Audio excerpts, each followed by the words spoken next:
público direcionado para isso, enquanto a gente não consegue punir nem 10% dos homicídios no Brasil. Bom, não tem uma estatística que 40% das pessoas que estão presas não foram julgadas ainda? Muitas das pessoas... Não é meio absurdo isso? Pra mim parece um absurdo, crime contra a humanidade isso aí. É um absurdo isso, mas aí a gente tá falando de uma outra questão. Claro. Que tem a ver com lei de drogas também, porque a maioria dos presos em flagrante permanece preso, então tá preso cautelarmente até o final do processo. Mas se a gente pensar em total de população carcerária, você vai ter mais de 40% de presos por crimes relacionados a drogas. Você tem na população carcerária feminina 60%. E, de novo, não é o grande traficante. Então, é uma peça substituível. Sim. O que eu tô falando nós estamos gastando dinheiro, Enxugando a gente está gelo. gastando tempo de polícia e não está produzindo resultados. Então, a única coisa que eu enfim, defendo é que a gente pense com racionalidade. Cara, bora debater. Não precisa concordar comigo não, cara, mas não tá funcionando. Só que sem medo, não adianta a gente debater, tipo, não posso falar sobre esse assunto, porque a gente não sai do lugar. Bom, a gente conversando com o Eduardo Bolsonaro sobre essas paradas aí, ele disse que a principal razão pra ele ser...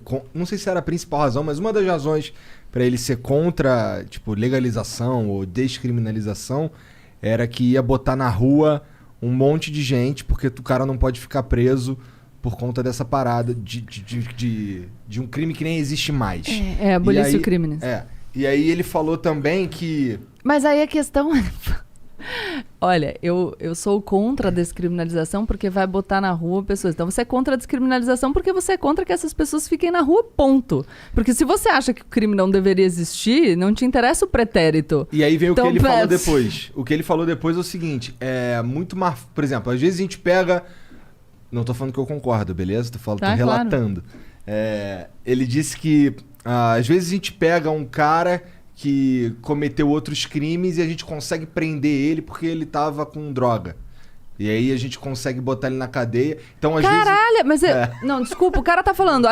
O Estado é ineficiente e não consegue fazer o que a gente tem que fazer, então a gente precisa dar um jeitinho, um jeitinho que a gente... Cara, mas aí desculpa, gente. A falha do argumento tá nele mesmo, nos dois.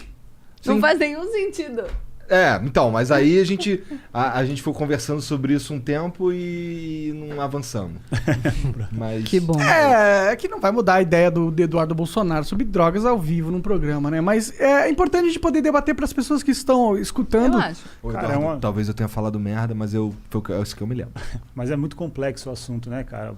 O foda é a galera, tipo, jogar qualquer coisa de orelhada sem estudar a fundo, porque é um assunto delicado demais, né? Mexe com a vida das pessoas. E outra, você não precisa dar um passo gigante. Eu aceito pequenos passos. Primeiro é uma coisa... Você não precisa... Não, e você não precisa descriminalizar. A gente não conseguiu ainda nem julgar o recurso que está no Supremo para descriminalizar a conduta de porte para uso pessoal. Então tem muito a percorrer. Pode e aí, crer. se a gente estiver falando de mercado de cannabis agora, um mercado que se apresenta como muito promissor. Vocês estavam falando de investimento em poupança. A gente está falando dessa corrida, o green, né? Que é a corrida por esse tipo de mercado. E a gente vai ficar para trás de novo. E o Brasil é um lugar excelente para produzir esse tipo de coisa. Aqui tem sol pra caralho, né? Eu nem conheço tantos dados de, enfim, como seria a produção aqui. Mas de qualquer maneira... Não, a gente tem muito chão e essa porra nasce em qualquer lugar. Assim, eu nem fumo maconha. Mas eu acho uma burrice fudida várias coisas, sabe? Esse lance aí do... Primeiro que assim... todo esse lance de proibir maconha tem a ver com encarcerar os caras mesmo, né? Não tem muito a ver com... trouxe aqui o livro do Henrique Carneiro, Drogas, a História do Proibicionismo. Posso indicar um podcast? Claro. Tem um podcast dele na Ilustríssima, uma conversa ilustríssima da Folha de São Paulo, bem legal. Ele explica as origens do proibicionismo e por que era uma lei direcionada para uma tentativa de criminalizar grupos. E aí a substância foi o meio que eles encontraram. Total. Sim. Então é um livro... Não, pra mim essa discussão é uma discussão que devia ser um DAN.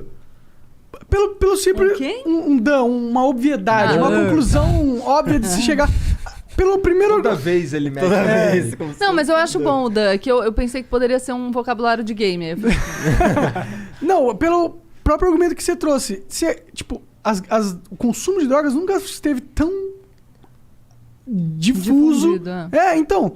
E aí? É óbvio que não tá dando certo. Se o objetivo da guerra contra as drogas era inibir o consumo, Errou! E aí? E aí? A partir do momento que a gente tem essa constatação óbvia, não devia ser um cara. Devia ser tipo. Vamos repensar. Cara, mas a questão é que vira um